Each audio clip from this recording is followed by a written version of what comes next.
I'm Nadine Davis, and I teach at Delta College in mid-Michigan. We're enjoying a beautiful fall here right now, and I'm hoping the weather continues it's kind of cool, but it's beautiful out. I teach right now a lot of Holocaust literature at the community college, um, and the class is very heavy. I teach one class face-to-face and three online.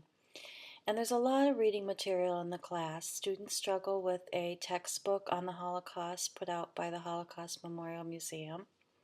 And they also read three or four books of nonfiction. They're memoirs, pretty much. Um, Two of them, one is Night by Elie Wiesel, which some of you might be pretty familiar with. One is by a Holocaust survivor's child. One is a book that's more of a historical book in that it tells the story of a priest's look for Holocaust remains. And there's another one, but it escapes me. Oh, it's a memoir of a rescuer. So this has a lot of difficult reading for them. They get confused between fiction and nonfiction. They get overwhelmed by the emotion in the memoirs.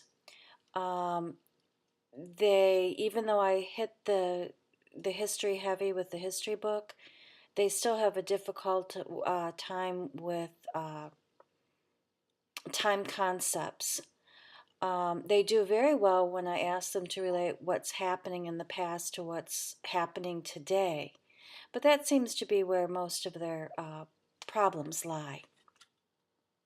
The strategies I've tried is I give them worksheets many times. I kind of flip the class in a way in that I ask them to fill out worksheets about what they've read that guide them through the reading step by step.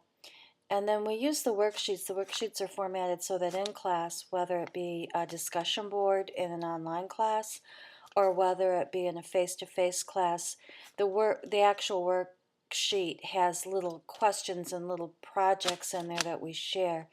For example, just last week we went through the first part of the history text, and I asked them all to pick a picture that from the text. The text is heavily into pictures and graphics, which is great for them, and to analyze it compared to the text and compared to what they know.